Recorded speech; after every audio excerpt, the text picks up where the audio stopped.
Research foundation में आप लोगों का स्वागत है। और आज हम होम्योपैथी की बहुत ही एक इंटरेस्टिंग, इस मेडिसिन का एक कहानी इतना इंटरेस्टिंग है कि ये मेडिसिन एलोपैथी में भी कुछ ज़माने में यूज हुआ, फिर बंद हुआ, और आज भी कभी कभी इसको सिरप के तौर पे यूज की जाती है। तो आज हम उसी होम्योपैथी के मेडिसिन के बारे में कुछ चर्चा करेंगे और उसको होम्योपैथी के प्रोस्पेक्टिव में हम समझेंगे कि हम किस किस चीज़ों में इनको देख सकते हैं, एज वेल जो इमरजेंसी है, और उसके और भी केसेस को हम देखेंगे क्रोनिक वगैरह में भी। तो आज हम बात कर रहे हैं होम्योपैथी के मेडिसिन इपिकॉक, जो आपका फेमस मेडिसिन है, हर क्लिनिक में दिखेगा आपको, हर उस प्रैक्टिशनर जानते हैं और आम आदमी भी इस मेडिसिन को बहुत अच्छा समझते हैं। अब कहानी इसका इंटरेस्टेड इसलिए है कि होम्योपैथी की मेडिसिन तो है, ये एक प्लांट किंगडम की मेडिसिन है, और अगर देखें तो एंटीसेरिक और एक्यूट केसेस में बहुत यूज की जाती है ये मेडिसिन। तो उससे पहले मैं बता दूं कि अगर आप हमारे चैनल पे अगर नए हैं या फिर हमारे वीडियो को आप देख रहे हैं तो हमारे यूट्यूब चैनल को आप सब्सक्राइब करें। आप लोग भूल जाते हैं वीडियो देखने के बाद, तो कोशिश करें कि उसको सब्सक्राइब करें। और आज हम उसी चीज़ को आगे बढ़ाते हुए हम बात करेंगे इपिकॉक के बारे में। देखिए, इनका कहानी इतना इंटरेस्टेड इसलिए है कि ये होम्योपैथी मेडिसिन पहले ज़माने में, आप अगर 18वीं सदी अगर में देखें तो इसको कभी कभी एपिडेमिक जब हुआ था डिसेंट्री का, मतलब तो उस समय इस प्लांट को जो है ना रिकमेंडेशन किया गया था वर्ल्ड हेल्थ ऑर्गेनाइजेशन के। तो मैंने और WHO के और मतलब उसके वेबसाइट में मैं देखा, लेकिन उसमें मिला नहीं। लेकिन हम लोग के जो राइटर हैं बहुत सारे, उसके हमने जब बहुत सारे जर्नल्स वगैरह आते हैं होम्योपैथी के, खास कर हम क्रॉनिक वगैरह जर्नल जो क्रॉनिकल बोल करके आते हैं, होम्योपैथी क्रॉनिकल जर्नल, उसमें हमने 2-3 बार इसका चर्चा पढ़ा था। इसमें होता है कि एक सिंगर होते हैं, क्या नाम है उनका, किरण कारपेंटर बोल करके, 1983 में उसकी मौत हो जाती है। अमेरिका के ही सिंगर थी वो, और उसकी मौत जब हो जाती है तो उसको हुआ ये कि जब बाद में पता चलता है कि ये इपिकॉक का सिरप लिया करती थी वो अपना वेट को कम करने के लिए। तो उसमें पता ये चला कि उसकी ओवरडोज हो गई उसका। तो अब उस सिरप का यूज़ ज़्यादातर केसेस में इसलिए होता था कि जो लोग पॉइज़न वगैरह खा लेते हैं उनको उल्टी कराने के लिए यूज किया जाता था। ठीक है, और आज भी शायद यूज होती होगी, क्योंकि एलोपैथी का तो हमको इतना ज्ञान है नहीं। तो उस ज़माने में तो वो होने के बाद जब डॉक्टरों को पता चला, तो फिर इस इपिकॉक सिरप पे, इस मेडिसिन पे बैन लग गई कि इसको जो है ना नहीं दिया जाएगा। फिर उसके बाद अमेरिकन एसोसिएशन जो पेरिडिक है, बच्चों में जो सिरप के तौर पे इसको यूज किया जाता था, फिर इमरजेंसी में इसमें यूज किया जाता था, जो कफ वगैरह में, कफ सिरप बनाने में, जब उस ज़माने में कफ इसकी जो खास करके ओपियम और ये इपिकॉक, इनके जो ये मतलब इसके जो मिक्सचर से ही बनाते थे कफ सिरप बच्चों के लिए उस ज़माने में, 18वीं सदी और 19वीं 20वीं सदी में। फिर उसको 2005 में इस रिव्यू को फिर से रिव्यू किया गया। तो इपिकॉक, देखिए हमारे होम्योपैथी में इस इपिकॉक मेडिसिन को अगर देखें तो अब तक जितने भी थे सारे वोमिटिंग के तौर पर यूज करते थे, चाहे वो प्रेगनेंसी में देते हो, चाहे तो ऐसे बच्चों में देते हो। लेकिन इस होम्योपैथी की मेडिसिन का एक बहुत बड़ा पहलू ये भी है कि अगर आप एलन के मेट्रिया मेडिका या फिर आप केंट को देखें तो ये लोग साफ लिखते हैं कि अगर कहीं सर भी वोमिटिंग इन द सेंस सिर्फ मुंह से ही नहीं, अगर पेशाब भी आपको बार बार होती है, जहाँ पे मेडिसिनें आपके फेल कर रहे हैं, आप प्रोस्टेट इनलार्जमेंट है, ठीक है, आपको फेल हो रहा है मेडिसिन, जहाँ पे आप कोनियम फेल कर रहा है, आपको फेरम पिक्रिक फेल कर रहा है, जहाँ पे आपको क्या कहते हैं, आपका डलका मारा फेल हो रहा है ना, एरेजिटिनम फेल हो रहा है, डिजिटलिस फेल हो रहा है, ऐसे केसेस में जब ये सारे मेडिसिनें जब फेल हो रहा है तो ऐसे केसेस में आप इपिकॉक को भी देख सकते हैं। क्योंकि मैंने इस पे जो एक्सपेरिमेंट किया है कि उस पेशेंट को बार बार, उसमें होम्योपैथी के भी कितने डॉक्टरों को दिखा चुका था, सब ने जो जो मेडिसिन था वो कैंथेरिस चलाया, एपिस चलाया, ठीक है, जो उसकी मेडिसिनें होती हैं सारे मेडिसिनें चलाए, ठीक है। हमने कैनाबिस इंडिका के साथ, क्योंकि पेशाब की इन्फेक्शन की एक दवाई कैनाबिस इंडिका भी है और वो खुश रहने की दवाइयाँ हैं, है ना, कि बहुत आदमी जो खुश नहीं होते हैं तो कैनाबिस इंडिका दी जाती है। और हमने इपिकॉक को दिया, आप बिलीव नहीं करेंगे 2-3 दिन में ही जो उसको बार बार आज 4-5 महीना से परेशान थे, है ना, वो नेफ्रोलॉजिस्ट को दिखा दिखा के एलोपैथी के, तो उसमें उसका बहुत चेंजेस आ गया।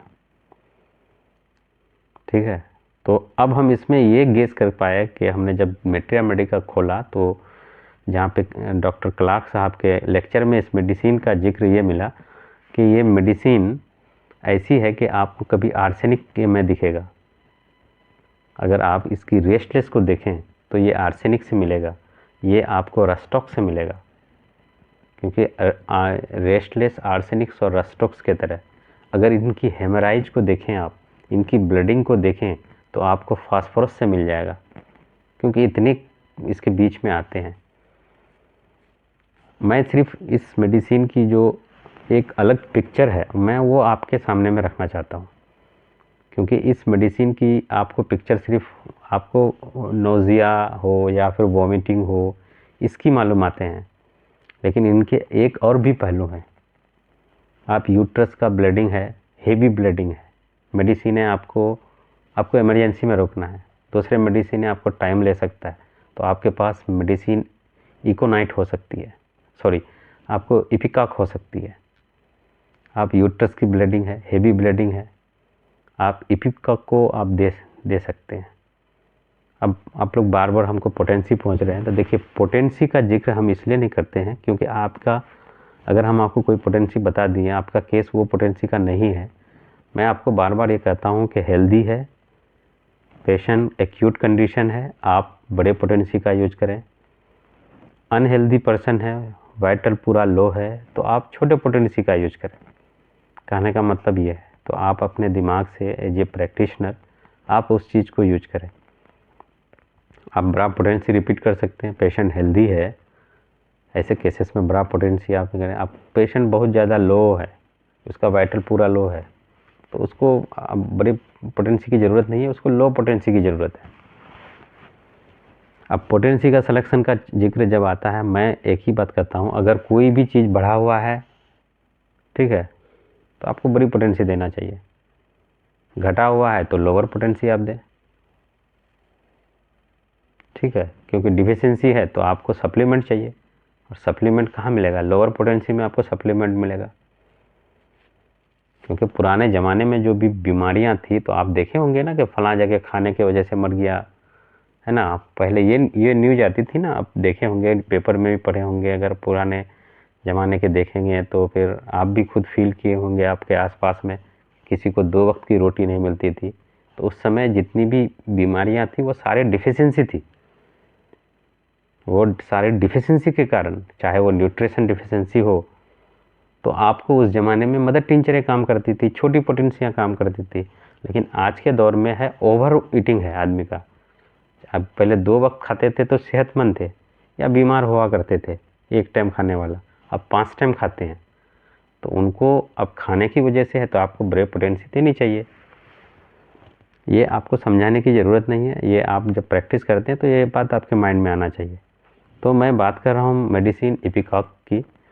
तो अब इपिकॉक को जब इमरजेंसी अगर पेशाब हो और पेन हो उसके साथ, या फिर उससे कोई भी चीज़ निकलता हो, चाहे वो क्लॉटेड ब्लड हो या फिर वाइट डिस्चार्जेस निकलता हो ओल्ड पीपल्स में या ओल्ड लोगों में जिसमें, ठीक है, तो वहाँ पर भी आप इपिकॉक दे सकते हैं। और छोटे पोटेंसी में आप रिपीट करें, 200 में, सॉरी 30 में, 6 में, 12 में आप रिपीटेशन करें। अब यूट्रस के केसेस में आप अगर देखें हेमराइज, क्योंकि इसके बारे में आप नेस लिखते हैं अपनी किताब में कि कहीं से भी ब्लीडिंग हो, ठीक है, लेकिन अगर उसमें उल्टी है तो इससे बड़ी मेडिसिन कोई नहीं है। अगर कहीं से भी हेमराइज है या कहीं से भी ब्लीडिंग हो रही हो या फिर अन्य चीज़ हो, ब्लीडिंग के अलावा भी म्यूकस मेम्ब्रेन कुछ भी हो और उनके साथ नौजिया हो, तो इनसे बड़ी कोई मेडिसिन नहीं है। अब बच्चों के केसेस में अगर आप देखें इसको, अगर अस्थमा बच्चों का जिसके कहते हैं अस्थमा हम लोग, या फिर आप उसको क्या कहें आप उसको, जिसको ब्रोंकाइटिस कहें, अस्थमा ब्रोंकाइटिस जो बच्चों में होता है, आप उसके केसेस में अगर इनको एंटीमटार्ट के साथ दी जाए तो आपका केस सिर्फ 5 से 6 घंटे में सॉल्व हो जाएगा। 3-4 डोजेस में ही सॉल्व हो जाएगा। 2-3 डोजेस में तो खांसी बंद हो जाएगी और सांस फूलना ये सब एंटीमटार्ट के साथ अगर दें। निमोनिया के केसेस में, ठीक है, निमोनिया के केसेस में, बच्चों में निमोनिया के अगर केसेस हैं तो आप एंटीमटार्ट के साथ दें, उसमें भी बहुत बड़ी काम करती है एपिकॉक। लेकिन उससे पहले आपको नक्स का यूज करें, ट्यूबर का यूज करें, आप मेडोरिनम का यूज करें, है ना। आपके पास स्ट्रोफाइलस है, स्ट्रेप्टोकोकस है, स्टोफाइलस है, इनका यूज करें आप। नीमोकॉक्सिन है, पहले आप इनको यूज करें, उनके बाद इस मेडिसिनों को, और 10 मिनट में आप दे सकते हैं मेडिसिनों को। तो एपिकॉक आपको वहाँ से भी बाहर निकाल देगी।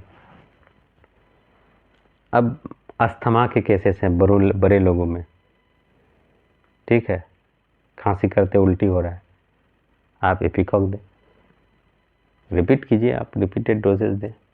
अदर मेडिसिन जो आप दे रहे हैं उसमें भी बहुत बड़ी मेडिसिन है, काम करेगी ये। अगर खांसी के साथ उसको अगर इनकी फीवर हो, और इनसे तो हमने तो 2 ऐसे जो अपकमिंग, उनको मेंजाइटिस भी कहें आप, जो स्पाइनल कोड की फीवर होती है, और इनकी फीवर ऐसी हो कि जो ये पोर्शन में दर्द बोले, फीवर के साथ अगर बैक में वो दर्द बोले, ठीक है, या उसको वोमिटिंग जैसा फील हो रहा हो, ऐसे केसेस में अगर आप एपिकॉक को देते हैं तो आपकी, मैं कहता हूँ सिर्फ 2 डोज काफ़ी है उनको। तो एपिकॉक सिर्फ उल्टी की दवाई नहीं है, इनके साथ एसोसिएट बहुत सारी चीज़ें हैं। आप एक चीज़ नहीं है। अब मान लिया किसी को कार्डियो कफ है, ठीक है, अब या फिर कार्डियो अस्थमा है, कार्डियो कफ भी होती है। अब वहाँ पे एपिकॉक आप नहीं दे सकते हैं, रिलीफ तो कर देगा टेम्पररी, लेकिन उनके लिए आपको दूसरी मेडिसिन, आपको जाना चाहिए लेकेसिस के तरफ। अगर ब्लीडिंग है तो, कार्डियो कफ है आपके पास, प्रूफ है, तो फिर आपको जाना चाहिए लेकेसिस के तरफ, आपको जाना चाहिए नाजा के तरफ, आपको जाना चाहिए आपको क्या कहते हैं, कलीमिया के तरफ, ठीक है। लेकिन अगर उनको गैस्ट्रिक कफ है, एसोफोगस गैस्ट्रिक है, जहाँ म्यूकस मेम्ब्रेन इन्वॉल्व है, वहाँ आपको एपिकॉक की तरफ आना चाहिए। तो इस मेडिसिन का इतना वैराइटीज़ है कि ये एक वीडियो में पॉसिबल नहीं है इसका। और हमने तो कितनों केसेस इसको, हमारे पास है कि 10 पेशेंट तो सिर्फ एपिकॉक के ही आते हैं। अदर मेडिसिन भी देते हैं हम, एट ए टाइम 2 या 3 मेडिसिन देते हैं हम। ज़्यादा मेडिसिनों का यूज़ तो नहीं करते हैं, लेकिन एट ए टाइम 2-3 मेडिसिन देते हैं हम, क्योंकि आपको एक दीजिएगा तो फिर उस पेशेंट को फोबिया हो जाता है। तो अब एपिकॉक का तो हम आपको बता दिए कि इनकी कहानी इसलिए था। आज के दौर में एपिकॉक सिरप यूज होता है, इसीलिए आप इसका मदर टिंचर लेने जाइएगा तो 4-4, 5-5 हज़ार रुपया दाम है इसका, पाउंड का जो आता है।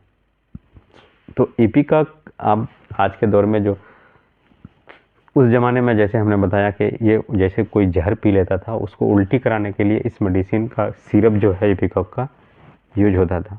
अब उसके केसेस में हुआ था, वो जो महिला, जो किरण कारपेंटर नाम से जो सिंगर थी अमेरिका की, जिसकी मौत हुई थी, तो उसने इसी मेडिसिन का यूज करके, यही एपिकॉक मेडिसिन का यूज करके उल्टी, वो मतलब पूरा अपना 54 kg वेज को घटा लिया था। वो 120 पाउंड, 54 kg के लगभग, ठीक है, इतना पतला हो गई थी वो। तो फिर वो क्रिसमस में कुछ स्टेज शो वगैरह कर रही थी, उसी में उनका जो है डेथ हो गया था। उसके बाद से फिर उसको क्या परेशानी था, तो फिर ये पता चला कि वो एपिकॉक सिरप ले गए, तो इसी वजह से फिर अमेरिका में एक रिव्यू इसमें दिया था। और ये एपिडेमिक, उसके बाद इस मेडिसिन का एक एपिडेमिक बोले तो, एक जब डिसेंट्री, जहाँ ब्लडी डिसेंट्री हो, मतलब ब्लडी स्टूल आ रहा हो, अगर उनके साथ उनको थोड़ा सा भी नौजिया फील हो रहा हो, ठीक है, तो आप इस मेडिसिन को 1-2 डोजेस काफ़ी है। बस शर्त ये है कि अगर आप डिसेंट्री के केसेस में दे रहे हैं तो आप बेसिलिनम का यूज करके इनको दें। देखिए, मैं नोसोड पे इसलिए आपको बता रहा हूँ कि नोसोड के बिना होम्योपैथी में कुछ भी नहीं है। अगर कोई कहता है कि हम बगैर नोसोड से सिंगल डोज से एक मेडिसिन से ठीक कर दिए लोगों को, तो ऐसे केसेस आपको सिर्फ से और सिर्फ 5 से 10% मिलेंगे। और किसी भी पैथी में अगर 5 से 10% अगर ठीक होते हैं, रिजल्ट है, तो गवर्नमेंट कोई भी हो इस पे पैसा नहीं लगाएगी, ना इसकी चर्चा करेगी। इसलिए कि 5 से 10% पेशेंट तो ऐसे ही ठीक हो जाएगा। घरेलू जो नुस्खे हैं, जो पुराने ज़माने में वैद्य हकीम होते थे, वही लोग ठीक कर देते हैं। एक दौर में झाड़ फूक वाले भी ठीक कर देते हैं। तो कोई भी पैथी की प्रचार प्रसार या कोई भी पैथी की काम का कम से कम अगर उनको 70-80% रिजल्ट नहीं हो या फिर 40-50% भी अगर नहीं हो, तो कोई भी गवर्नमेंट उस पर पैसा नहीं लगाएगी, क्योंकि बहुत खर्चे होते हैं इसमें, इसके काउंसिल में, तो इसमें तो बहुत सारा चीज़ें हैं, मिनिस्ट्री में, इसमें। ठीक है, तो आप वैसे अगर केसेस देखते हैं तो फिर ये पॉसिबल नहीं है। अब नोसोड इतना आदमी अगर कोई कहता है कि डेंजरस है, ठीक है, हमने तो ट्यूबरकुलिनम, आपको बिलीव नहीं होगा, हम उसको किसी को दिन में 3-4 बार भी दे देते हैं। ज़रूरत है, उसको एलर्जी है, आप ट्यूबरकुलिनम नहीं देंगे तो एलर्जी का कैसे काम करेगा।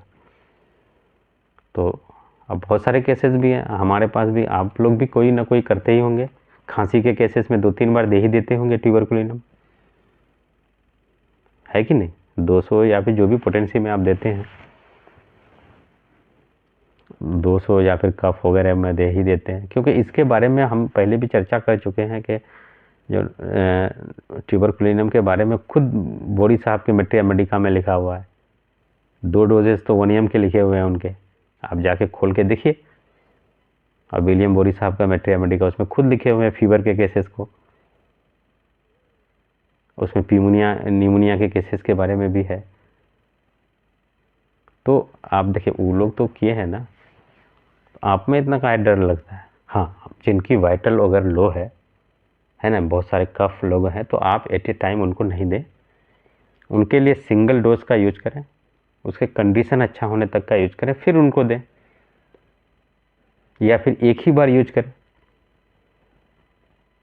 और दूसरा फिर कुछ दिन के बाद यूज करें। एट ए टाइम एक ही नोसोड का यूज करें। नोसोड आप तो इंटरमीडिएट में यूज कर लें, या फिर आप स्टार्टिंग में आप दे दें उसको। ये नहीं कि नक्स भूमिका, आपको मालूम है कि नक्स भूमिका ऐसी मेडिसिन है कि सारे मेडिसिनों को एंटीडोट कर देती है, तकरीबन उसमें इतनी पावर है। तो कहने का मतलब यह है कि मेडिसिन का कुछ और भी पहलू होता है, मेडिसिनों का एक पहलू नहीं होता है कि एक मेडिसिन से ये हो जाए। तो इपिक के केसेस में सिर्फ आपको याद ये रखना है कि कोई भी केसेस हो, अगर किसी को आँख में इन्फेक्शन है या कंजेस्टिविटी है, उससे अगर उनको नौजिया फील हो रहा है, तो मेडिसिन इपिकाक है। उनको सर दर्द है, अगर उनको नौजिया फील हो रहा है या होता नहीं है, हो रहा है, ठीक है, वहाँ पर भी इपिकाक है। उसको जॉन्डिस है, हेपेटाइटिस सी है, लीवर में अपसेस है, अगर उनको नौजिया फील हो रहा है या फिर नौजिया वोमिटिंग हो रहा है, तो उसकी मेडिसिन इपिकाक है। क्योंकि इनको हमने इनको जब आप हेमराइज में दिखेगा, तो हमने बताया कि आपको फास्फोरस में दिखेगा। तो मेडिसिन बहुत लंबी चौड़ी हो सकती है। तो फिर हम इस मेडिसिन का चर्चा करना अगर होगा तो फिर हम इसकी चर्चा करेंगे। तो ये था आज का इपिकाक होम्योपैथी की मेडिसिन, आप यूज कर सकते हैं यूरिन के, यूट्रस के और वोमिटिंग के केसेस में। बस आपको ध्यान ये रखना है कि आपको पोटेंसी कैसा किस में देना है, मैं उसका आपको बता दिया। थैंक यू, धन्यवाद।